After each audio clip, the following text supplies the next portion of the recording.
What is up, everybody? I am Anthony. I love how how this is a little behind the scene things. Tyler Yes. doesn't know if you should call me Ant or Anthony. I'm still confused. I realize I messed up. It's actually Ant, and I kept saying his name Eh, Anthony. You, as long as you don't call me asshole, it's fine. But actually, you should call me the Don, The Don. What, a Don Corleone? dude. Make an I offer that I can't refuse to get me on the podcast, this show. No, I'm not going to, cuss you out unless you piss me off. No, I'm just kidding. You're a great guy. I would never do that you anyways. have That's to. my failed attempt at a late night comedy, comedy. I was going to say comedic, but comedy works. Yeah, the spirit of David Letterman. Here's my question for you. I think David Letterman is still alive, but anyways. Yeah, David Letterman's is incredible. He is still alive. How dare you? That's great. Here's my question for you here. What is your gimmick? We still need to find out what your whole what your whole moniker is. I'm the Don. I'm the main guy. I'm the one that calls the I'm shot. still talking to creative. Apparently, they haven't gave creative services a drawing of what my persona should be. So we're still awaiting that. I can't wait though. I think the wheels are spinning proverbially in our minds about what kind of character I could be and make a huge difference and impact on the Uncensored Wrestling podcast stand. We're killing it. So we are Attitude Years. I was able to fix the actual numbers. I know we normally don't count, but I just like to stay so I know what's going on. So we are actually on episode 25 now. All right.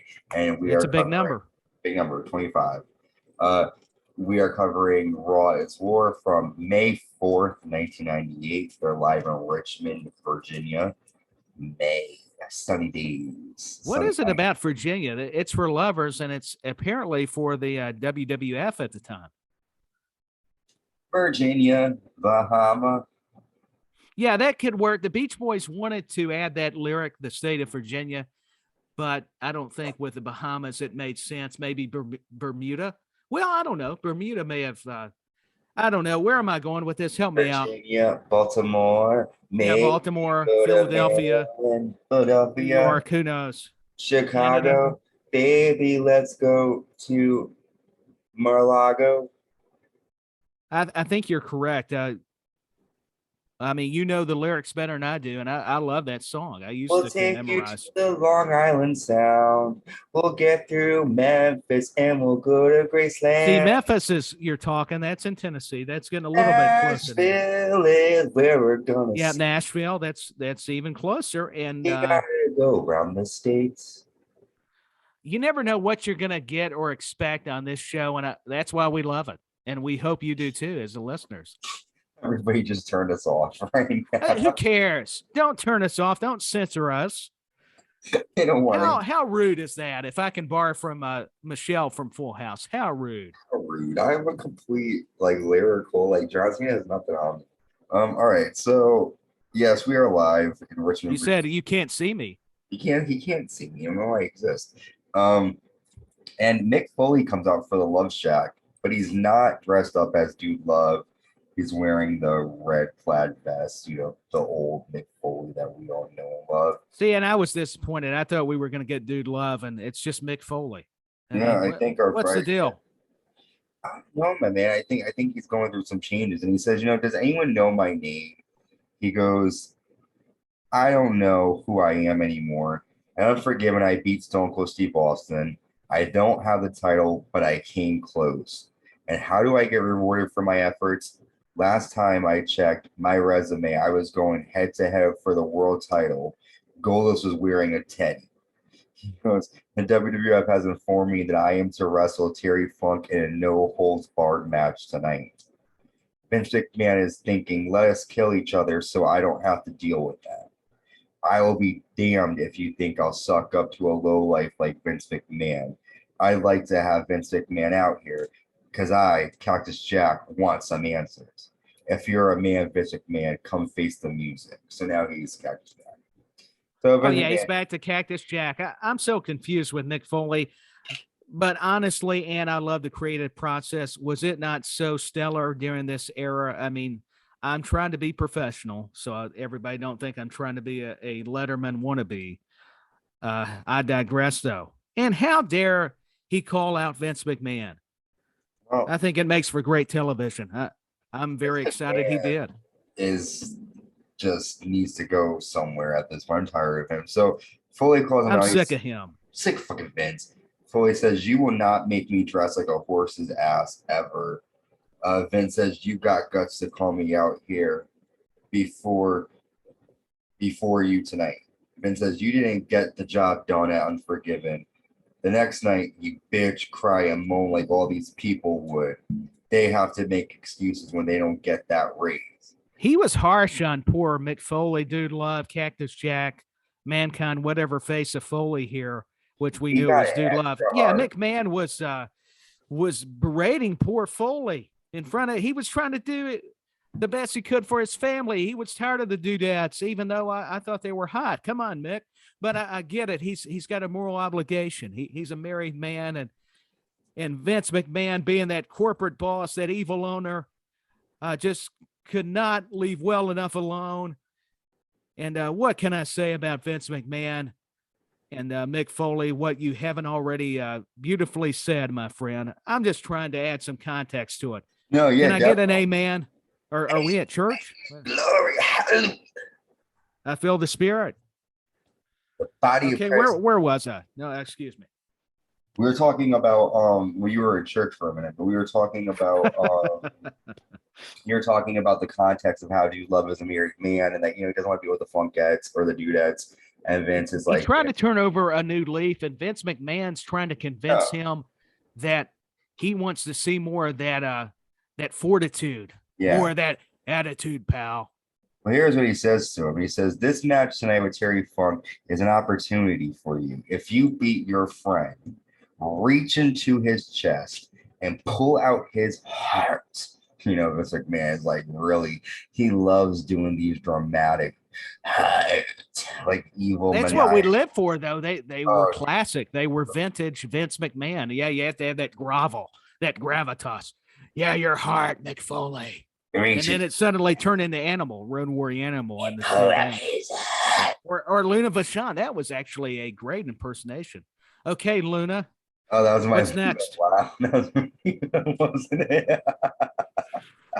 I'm gonna get you, my pretty. I can't do it. Oh my gosh, my voice is gonna hurt. Somebody give me a water. Vince McMahon stole that. He's sorry. He's like, you know what? I kind of want to use this joke. I broke him.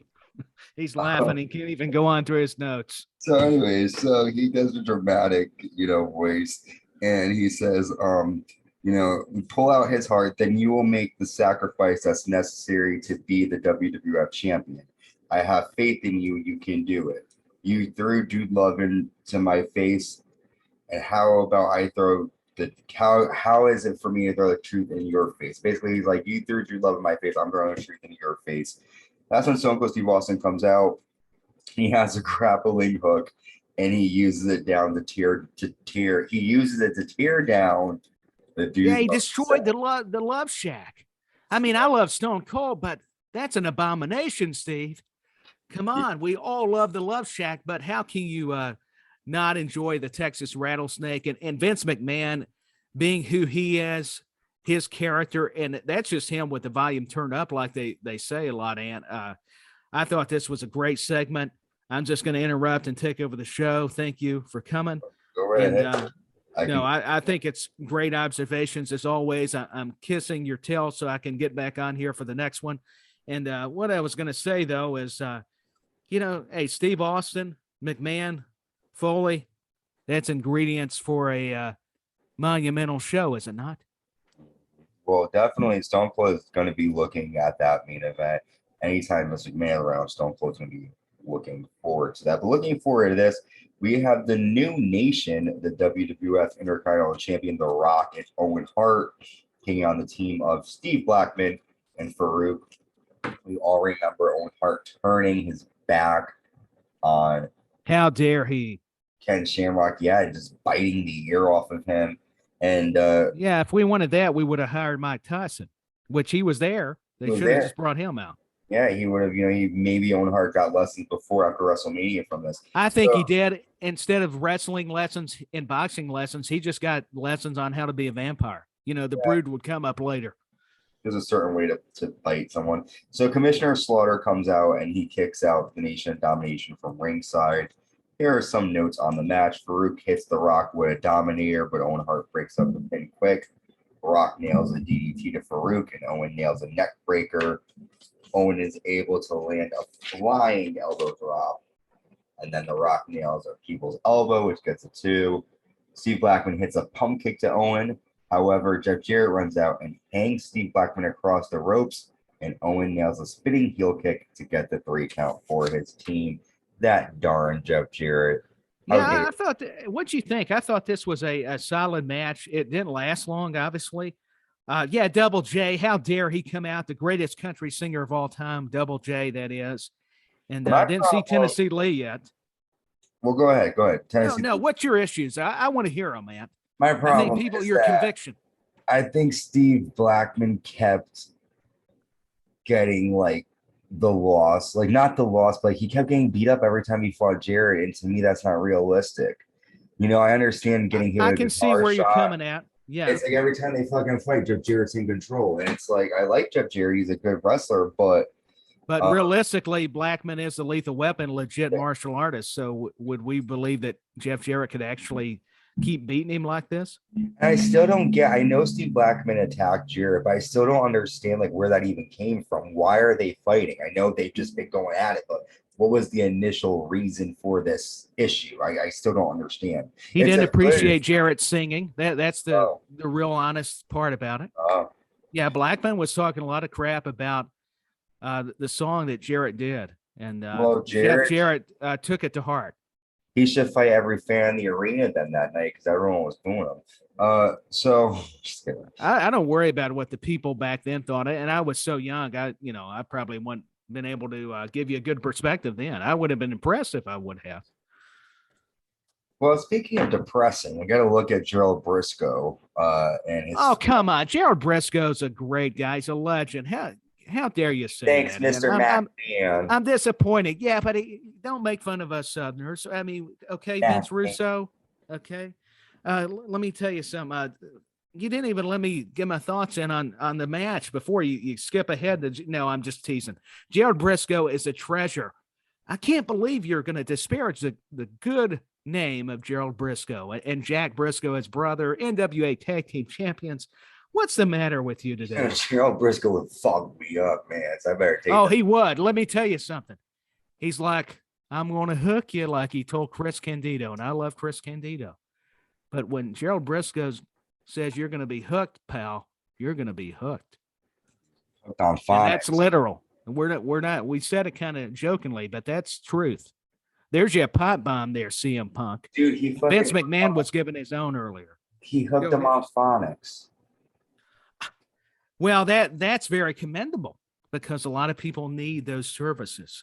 So Gerald Briscoe, even though he's a villain, you can also, I'm getting ahead of myself. We'll talk about the body shop. See, I was getting so excited. We were talking Briscoe. That's going to come up later, though. Go ahead, my friend. We then get a promo for Edge, which cool to see the beginning stages of his career. He's one of my favorite wrestlers. Not much to talk about with this one. It's just I thought the Edge thing vignette was something to impress everybody because it was kind of neat. I don't know that I ever saw this vignette before. When speaking of the Rated R Superstar, the Hall of Famer, who's back taking on Judgment Day, so we could talk about him even now. I thought this was cool to see this, how his gimmick would evolve. And then, of course, I mentioned the Brood before with Gangrel and Christian Cage now in AEW. So, I mean, not much to talk about, but you got to admit this was kind of unique to see the vignettes back then. Yeah. He's at a loss for words. I got him. Yeah, he's quiet. What's going on? This guy can talk as good as me, if not more. And No, I totally agree with you because it's cool because you see all the cool different shots. It's in blue strobe light kind of, and it's him screaming and shit. It's just kind of weird. Yeah, but the weirdness and the eeriness and maybe the bizarreness of it. How many words can I add with Ness? Well, maybe Loch Ness Monster. I don't know. Where was I going with that? But Edge, I'll tell you, it drew you in. I mean, you have to admit, even though it was out there. Well, speaking of out there, we have DX coming down to the ring, and Triple H says that Operation DX continues tonight. We take care of business on our own front lawn tonight. And Road Dogg says, DOA, you stand some chance. He says you stand the same chance as a snowball in hell when we are 100%. Last week we called you the fluke, but we don't turn down a challenge. Me and Mr. Ass are from the Sunshine State. In any way, you'll get gold is when we shove it up your ass. Did he say they were from Florida? Was that what he was implying, that they would show some tail if they were from that part of the country? Yeah, I've known a lot of people that are from there that, I mean, he described them. I mean, that's true. No, I'm kidding. I wouldn't know. But those provocative promos made you laugh. It made you smile. It was edgy, pardon the pun, with Edge, the vignette. But however, you gravitated toward kind of the methods of Degeneration X, and I am in agreement, even though I want to disagree more with you, because I think we'll make this show even bigger. The ratings will get greater, and they probably just tanked because I was on here, but that's for another time. I mean, what were your opinions? I mean, you broke it down for us and analyzed this thing. You take notes that would make Dave Meltzer jealous. So come on, let me. Well, Dave Meltzer can go fuck himself in general. Yeah, Meltzer. Hey, you know what's a 10-star match in the Tokyo Dome, Dave? I'm not sure either. So that's how good of a comeback that was. Tokyo Dome would be fucking Tyler Peters and the Don. Oh yeah, Tyler Peters and the Don. Now you're talking that you. But we're teaming up though in this match though, because they're taking on any other motherfucker. Yeah, and they're gonna lose, and we're over like Rover, and Meltzer is gonna write a piece how he was for the opposing team, and then we're gonna prove him wrong and everything. I like that. Meltzer, fuck you, everybody that has an opinion that I disagree with. Absolutely, my opinion is the only one that matters on this show. No, but I do think it was a good segment. Again, I'm trying to like remember in my mind because I probably saw this back in March. So for me, what I always liked about DX, I didn't like the fact they were fighting DOA because I never really cared for DOA. This was getting a little tiring after a couple episodes. Nothing against them, but yeah, it was kind of like, okay, we've seen this movie before. Yeah, I wasn't a big DOA fan. LOD is fine, but DOA just didn't. Well, and they had Sonny. So that helped. I love LOD. Don't get me wrong. Back when they were just the Road Warriors, regular LOD. Now you make them 2000. What is this? NXT 2.0 or something? We had to update LOD for crying out loud. Well, the updated LOD 2000 come out with Sonny, and Hawk says you got Mr. Ash, which makes the Road Dogg Mr. Hole, and Chyna is just Mr. You guys got the guts to make it an 8-man tag tonight. Blah, blah, blah. Do you have the guts to make an 8-man tag match tonight? I understood you. And then LOD say they want X-Pac in the ring. So we'll see if X-Pac gets in the ring later on tonight. I'm excited about that match. Except I am too. I mean, that really built to something that you anticipated immensely. Hawk, calling them dingleberries was classic. I didn't expect that from Hawk. But that showed you this was the Attitude Era Road Warriors. So who knew what was going to come out of Hawk's mouth other than what a rush, but we got dingleberries. A rush. Well, we then see a cool attitude promo with the WWF logo drinking beer in a bar to kind of symbolize that we are on a different road here, folks. It's not the new generation anymore. It's the Attitude Era. I did notice that, and I thought maybe that was the precursor for Shotgun Saturday Night, but I guess it wasn't. No, because I think Shotgun started in 97. Okay. See, I'm getting my timelines kind of mixed up, obviously. I told you I can't remember what the last minute was, much less, back this many years. Well, this many years ago, Savio Vega was taking on Dan the Beast Severn, who turned on Jim Cornette the week before. And That Severn, was so wrong. yeah, Jim Cornette didn't deserve it. he said fuck corny. Who? Who did? Me. You did? Oh, Yeah. how dare you? Oh, it's on now. I don't know if we're a tag team anymore. I mean it. I mean, unless you take me to Wendy's in honor of Cornette's meal. He got heated. I Oh, love I'm going to get heat. This is going to be like Russo and Cornette if it keeps on. This is going to get good. You talk about ratings. You talk about that's not how we did it in the Memphis match. That's not how it happened in Louisville or here in Nashville, buddy. Don't come in here with your New York, Connecticut ways.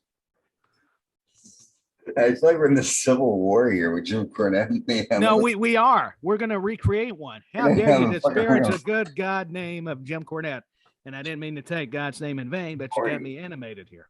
So, Severn makes quick work of Savio Vega, making him tap out to an arm bar. Obviously, you're not a fan of Severn after turning his back. No, up. I'm actually a big fan of Dan the Beast Severn. I'm just giving you a hard time, trying to bring some excitement on my behalf. Not to you're doing a stellar job. It's just me.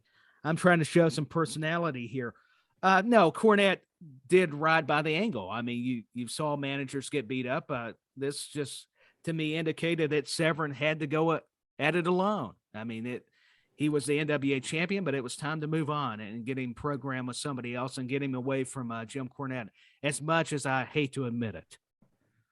Well, a good spot for Severn. He looks like the beast that he is. This next segment is Put Your Children to Bed. Paul Bearer is backstage talking to Jerry the King Lawler, and this was great. Yeah, they have no idea this is being filmed. This is earlier on, and Lawler is like asking Paul, how did it happen with you and the Undertaker's mom? We learned last week that Paul Bearer is the biological father of Kane. And Bearer says, I was 19 years old. I had a few beers. Undertaker's wife was in, the bar wearing a Teddy outfit. She took me right there on the kitchen He was floor. studly. Yeah. Yeah. And Jerry Lawler laughs, and he says Paul Bearer buried his baloney in the Undertaker's mom. Leave it to Lawler. And then we go back to the commentators, and Lawler looks upset, and then he's like, I'm so sorry, for that interview to be seen. I didn't want that to be seen. So, well, I was studly, Jerry. Yeah, she was gonna take me right there. I was only 19. Yeah. Well, it's like, what? I'm trying not to overdo Paul Bearer, but it's like you have to do it when we talk about him. I've got to do an impersonation. I'm sorry. It makes me think of him having sex, and it's very scary. Oh my gosh. I mean, I respect Paul Bearer, but yeah, that's not the kind of vision of him or anyone else I want. And I this is out of respect and saying this as a fan of his. Let's see. I think you got distracted by that's what you were thinking, wasn't it? No, I saw or where Jerry Lawler was saying that about the bologna or something. And we're talking about lunch meat, folks.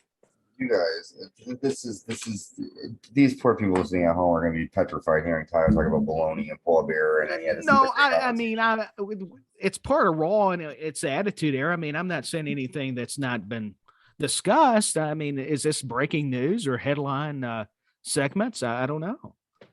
Well, Sable is seen working out. That's what I would like to talk about. Yeah, that's a lot better improvement over what fantasies we're going for here. Don't say we. I'm not a part of that conversation. I'll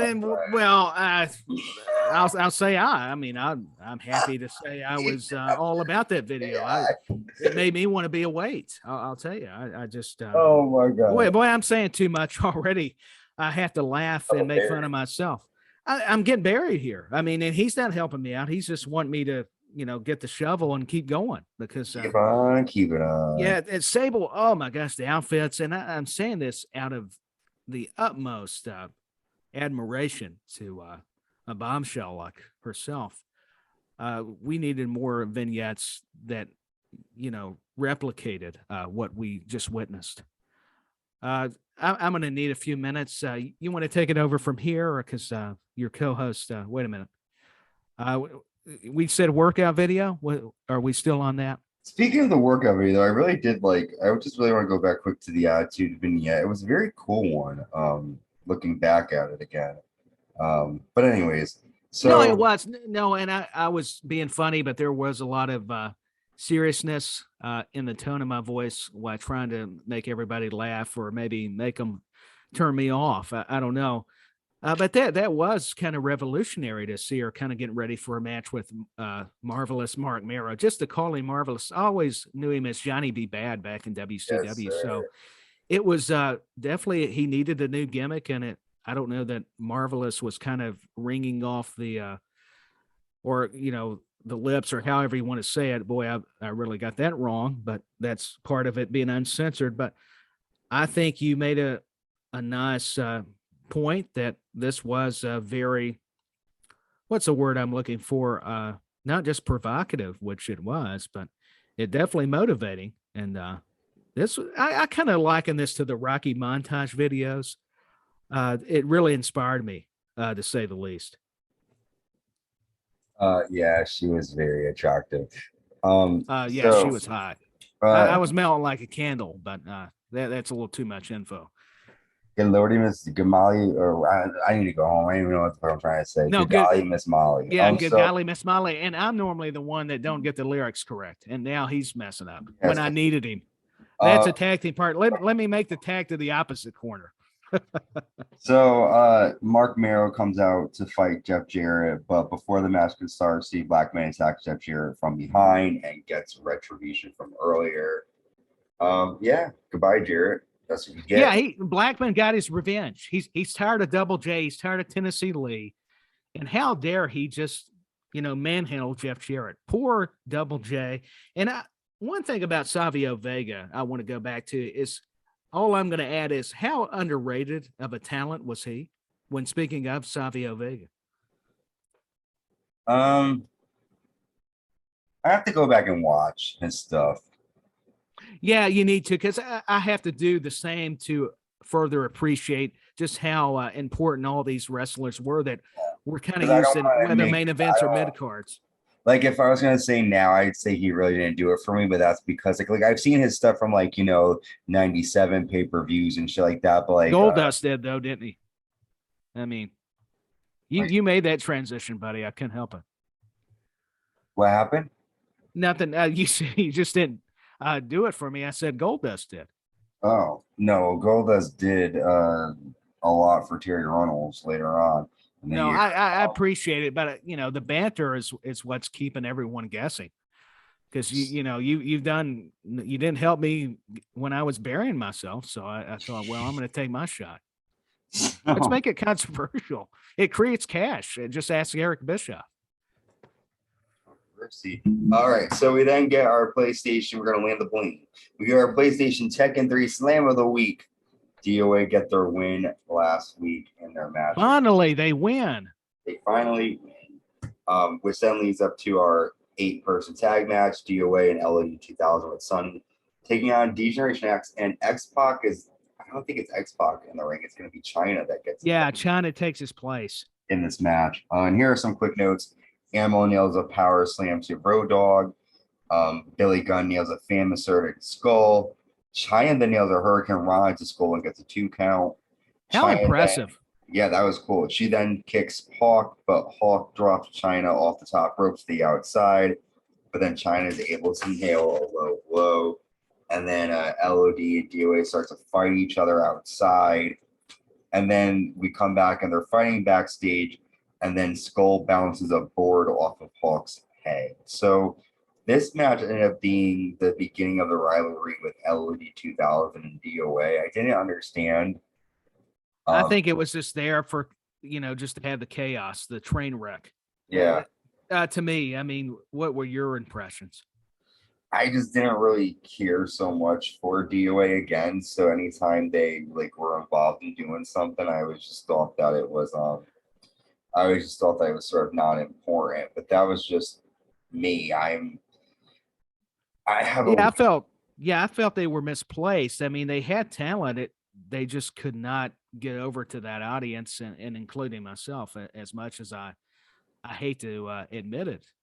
yeah, it was it was interesting, but I just it was just a weird way to turn on these guys to have them fight each other. But moving on, we have Kane with Paul Bearer taking on the artist formerly known as Goldust. This is sort of punishment for his match last week with Stone Cold, and He didn't get the job done. he didn't get the job done. And Kane has a his hand is bandaged up after the Fire Inferno match from Unforgiven 2 weeks ago. Goldust attacks Kane's arm, but then Kane tosses Goldust to the outside. Kane then kicks Goldust in the face. Undertaker attacks Paul Bearer, and then Kane attacks the Undertaker. And then Undertaker slams Kane arms into the steps, and then Kane and Undertaker fight on the ramp. So finally, Undertaker gets his hands on Paul Bearer. I'm talking about his mommy like that. He's able. Yeah, Jerry. Him and Lawler were just, talking about provocative and saying a lot of just really nasty things. And Undertaker says, "I'm not going to take this anymore, Paul," and just attacks him, blindsides him. I felt sorry for Paul Bearer. I truly did. What did he do to deserve this? I just talked about it, and I'm contradicting myself. I understand this, but just to see Paul Bearer take the bumps, that was ahead of its time. The Undertaker was going to get his revenge on both Kane and Bearer, and all he did was admit he was Kane's daddy. How bad was that? Well, he took her on the floor. Next segment. Yeah, we better. Speaking of taking people on the floor, Val Venus is seen giving his Soldier of Love promo, and we get to see. I'm laughing already. Just that visual. I think it was Gina Jameson, who was an adult star, but Val Venus. You could say what you want to. He had the talent, but this gimmick, I can remember it. It was definitely made for late night, was it not? It totally was. Sure, this is definitely the war zone, but I'm going to leave you to that because I'm about to be a married man soon. Oh yeah, well, and I get that, but I'm still single. You don't see no ring on my finger, so Tyler, it is all for you, my friend. Yeah, so I don't want to scare any women listening or seem weird, but if you like wrestling, no, I better quit. This is for a different show. Here's what we're gonna do. We are going to do, before we take our only break of the show, Tyler, I'm going to give you some trivia. Tonight's episode focused a lot on Mick Foley. Heavenly on him. I'm going to give you some Mick Foley trivia questions. Are you ready? I'm looking forward to this. I am ready. Let's see what you got, my friend. Question 1. Who was Mick Foley trained by? Is it A, Stu Hart, B, Killer Kowalski, or C, Dominic DeNucci? C, Dominic DeNucci, I believe. You are correct, my friend. There you go. All right, question 2. In 1994, Mick Foley lost one of his ears in a match against Vader. Where did this match take place? Did it take place in A, Japan, B, Germany, or C, Mexico? I believe it was Germany. Is that your final answer? Was it? Yes, sir. You are correct. Yes, Germany.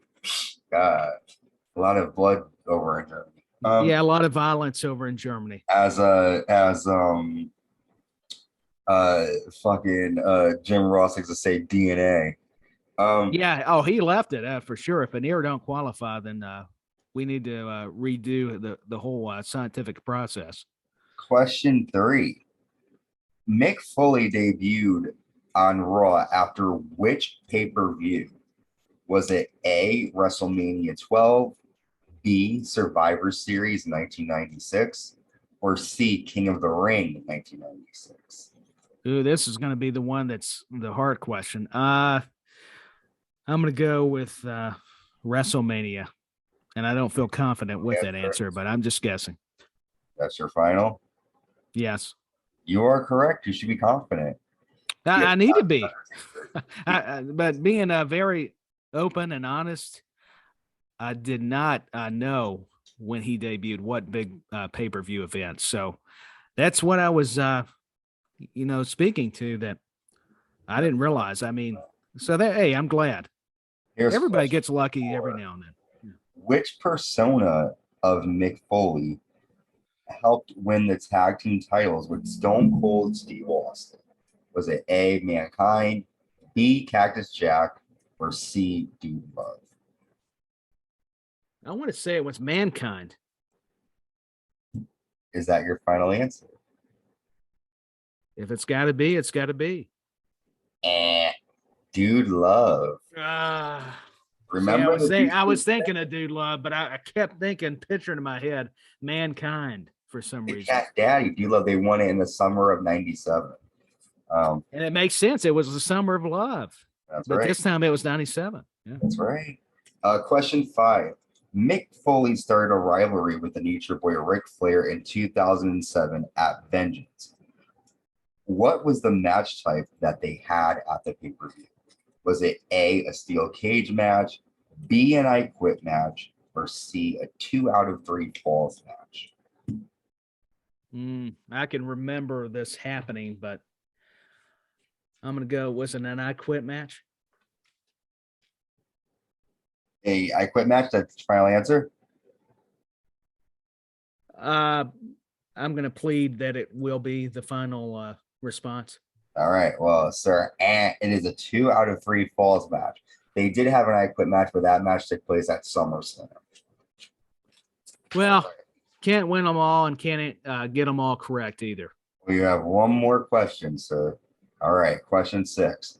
Final question. What was the name of Mick Foley's first New York Times #1 best-selling book? Was it A, The 3 Faces of Foley, B, Foley is Good, or C, Have a Nice Day? Have a nice day. Is that your final answer? Yes. Well, Tyler, I think you will have a nice day because you got that correct. So you actually, I think you got 3 out of 6 correct. That's not bad. That's not too bad. No, it's not bad. It kind of evened it out. I'm just disappointed I didn't ace this one because I really felt confident with the Mick Foley trivia that I was going to do a whole lot better and improve my overall trivial game. And well, I mean, 3 out of 6. What is it? The Meatloaf song? That's 2 out of 3, but I'll change it and make it 3 out of 6 ain't bad. Yeah. I need you. See, I got him singing. That's the gift that keeps on giving. Wasn't that not uncle, but cousin Eddie off vacation that said that? That's where I've heard that line. Probably. It's yeah. Anyways, we are going to take a quick break. And when we come back, we're going to be finishing up our recap of Raw Is War. Mick Foley versus Terry Funk. No holds barred. Stay with us.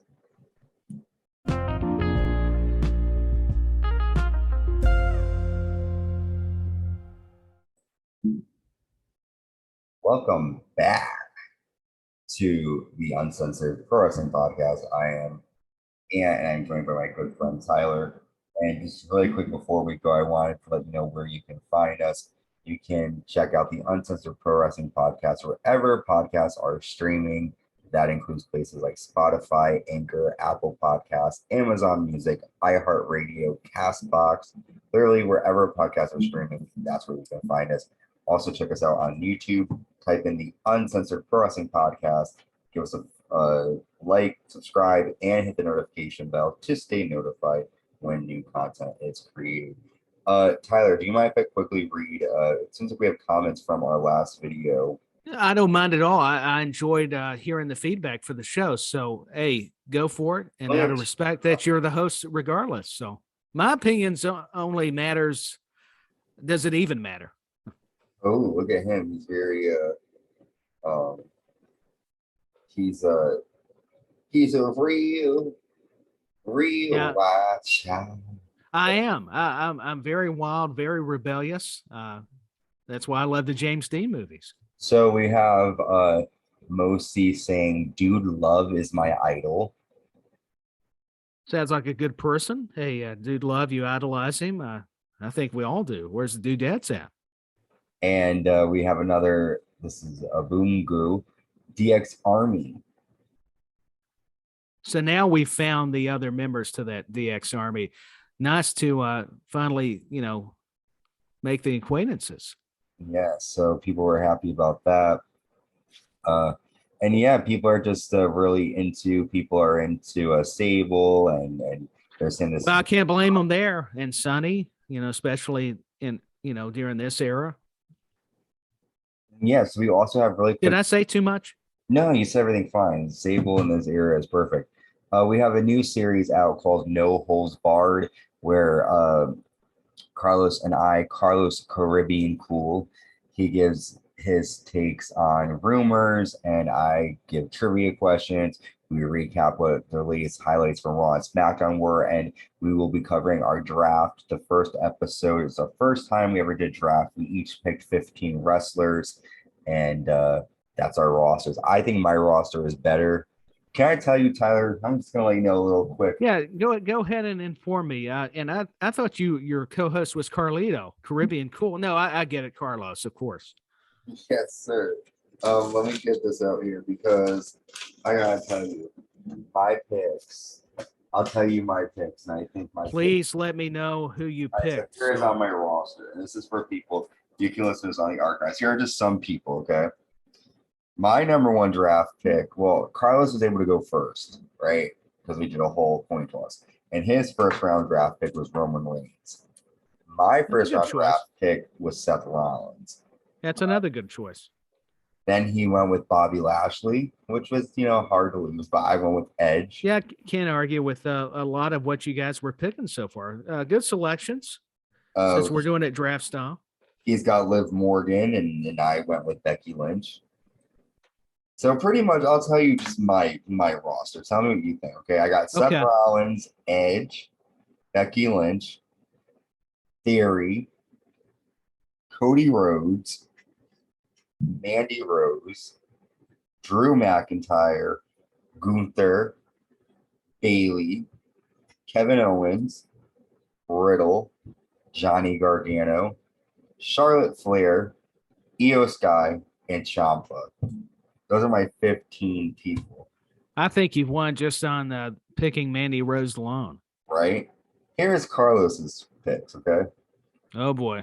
Carlos went with Roman Reigns, Bobby Lashley, Liv Morgan, AJ Styles, Carmelo Hayes, Pete Dunne, Cora Jade, Dakota Kai, Sasha Banks, Randy Orton, Karrion Cross, and Scarlett gets to come with him, Ricochet, Big E, Bianca Belair, and Montez Ford. I must say he's got a very solid, compelling list too. Yeah, it's good too. So I spoke a little too soon. Huh? He has a lot of women on his list. I think Carlos is thinking a little with his.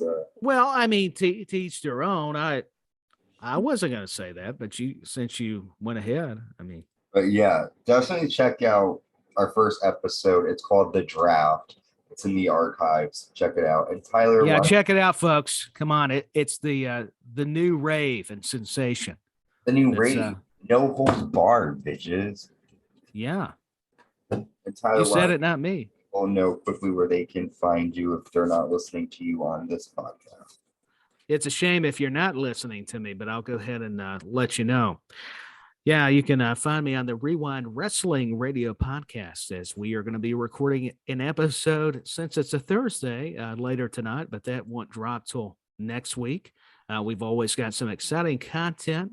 You can follow, subscribe to our official YouTube channel. Also, we're on the major platforms as well. That's Twitter, Facebook, and Instagram. Didn't go in an exact order forgive me. What can I say? A little slow, but I digress. That's where you can find all the platforms, and that's the Rewind Wrestling Radio podcast. Also, WrestleBuddy.com features a lot of late-breaking news and opinion pieces and podcasts yourselves. That's WrestleBuddy.com. Let me just do the radio advertisement for you. Yeah, and then, of course, the Uncensored Wrestling podcast with Ant, and I can't forget about some other podcasts. Just real briefly, let me edit it. Back when with me and Danny on the SJP Media Network. Got to give them a shout out. We'll have some new episodes pretty soon. And also standing strong with Waylon Myers. We've not been able to have a new episode yet, but we're hoping to. And regardless, just want to give him a shout out, a very empowering individual as Waylon. So, and standing strong, the content he provides is great. Also, you can like, follow, and subscribe on YouTube for him. And he's got a page for Standing Strong on Facebook, Twitter, Instagram. So there you have it. And forgive me if I forgot somebody else that I'm associated with. I didn't mean to, but there's so much now, and I'm very thankful and grateful to you, Ann, and so many others. So it is nice to be able to show my appreciation to everybody involved. Tyler is a part of like the fucking Santa Claus reading off the list of the Yeah, I mean, I have to. I feel like I'm going to leave somebody out. Either excuse me, the Santa Claus list, or if Jericho still had the list, or I mean, it's bigger than those. Screw those lists. I mean, mine is catastrophic. Remember when McMahon called it catastrophic? catastrophic. Something catastrophic will happen. And yeah, something catastrophic is going to happen. Thank you, Tyler, for sharing that. Definitely check out all those places where Tyler. Well, you're welcome, and thanks for allowing me to. Of course. Okay. Speaking of that, let's cover our main event. Before the match happens, Stone Cold Steve Austin walks out to the ring to join commentary. And Mick Foley comes out to the ring with no music. And Pat Patterson is announced as a special guest referee for this match. Here are some notes from the match. Foley sends Terry Funk's head into the guard railing. Terry Funk nails Foley's head with a steel chair twice. And then Foley hits Funk with a chair. What'd you say? I'm thinking of Charlotte Flair for some reason because I said Flair. I know it took me a minute because I wasn't sure if I understood either, so I was having to. Okay, go ahead. Terry Funk then sends Mick Foley into the announce table, and then Foley with a spinning neck breaker. Stone Cold's mic starts to cut out, and then Austin punches Jerry the King Lawler. Poor Lawler just could not catch a break tonight. Well, dude, fuck him. He's talking about people's mothers having sex. I know, and he deserved it. And even though he was a legend in Memphis, screw him. You don't mess with Stone Cold. We then see Funk send Foley into the steps, and then Funk backdrops Mick Foley onto the concrete floor. The two fight in the crowd, and that's when Funk climbs the crowd railing and nails a flying moonsault. That was crazy. Unbelievable. I mean, the sacrifices both Foley and Funk and the damage they'll do to their bodies was amazing. Foley then nails a pile driver through a table outside of the ring. The two fight backstage. They come back into the ring. Foley jumps off the apron onto Terry Funk, who is on a table with a chair on his chest, so that just totally hurt him. Foley nails a double arm DDT, which gets a 2 count. And then finally, Foley nails a pile driver and then a second pile driver on top of a chair, and he gets a 3 count win. After the match, Mick Foley rams Terry Funk head into the chair. Austin tosses beer in Mick Foley's face, but then Foley applies a mandible claw on Pat Patterson. Austin nails a stunner on Pat. Vince comes out with the dudettes and raises Mick Foley's arm, and Dude Love music plays. And Vince, I smell a conspiracy. Yeah. So basically, I feel like the way they're setting this up to look like is that, Dude Love annihilated Funk enough to where he can be a credible challenger in Vince's eyes. Foley's able to get away from Austin, dastardly attack to his friend Terry Funk. What were your thoughts on the match and the aftermath? I thought the match was very entertaining. I'm normally not into all the hardcore stuff, even though I've got a lot of admiration for both Mick Foley and Terry Funk, a legend in the business for a reason, NWA champion. And Terry Funk, just 53 here, because Stone Cold Steve Austin mentioned it, or maybe Jim Ross did. I loved how the video segments really conveyed this story, the real life friendship between Foley and Funk here, and where Stone Cold was putting him over. He was even showing respect, even though he was this anti-hero gimmick during this part of his career. And, Mick Foley coming out as himself. This was all part of some great psychology, I felt. And Pat Patterson kind of doing the Briscoe bit here. Special guest referee. The Stooges were always adding something very fascinating to the matches or overall stories. Good back and forth. You broke it down. the Lawler spot was very unexpected, but yet entertaining. I mean, Jerry could sell, so Austin's punch was on the money. And yeah, I thought maybe McMahon was tampering with the microphone, kind of like he did, somebody was doing with JR that one pay-per-view where his mic was, kept cutting off or out, excuse me. And so that was just little details like that were always interesting. And then, but this match, you got what you were going to get, like the DDT on Funk on the Repway by Mick Foley, and then the chaos with Austin throwing the beer. He always found a way to one up the corporation. Back before that was kind of a thing with the Stooges, Patterson and Briscoe, and even giving it to some retribution to Dude Love, even in a comical way. So it did when McMahon was dancing with the Dudettes at the end, as you so properly said. I felt as if, this was all part of an elaborate plan, or at least it made you feel that way. Yeah, there was a lot of stuff at play with this match, and I just liked how they ended Raw with the fans now being like, "Oh, great." It always had, those cliffhangers. It's kind of what they're discussing today with Triple H, and with respect to what McMahon was able to do here. They audiences always, for any episodic kind of product or brand, want to come off with something they can look forward to the next week. And they were doing this very expertly during the Attitude Era and for WCW as well. Let's give them a lot of credit. So that's what helped with the competition, even with what can we do next? How can we make it different, stand out, but yet make sense, not be too silly and ha-ha, but where fans are going to buy into this whole deal. Yeah, I think this is just a great time for WWE. They're getting into the summer. Things are changing. The only thing that I do wonder is why I get Dude Love as this character. He's a good anti-hero. Sure.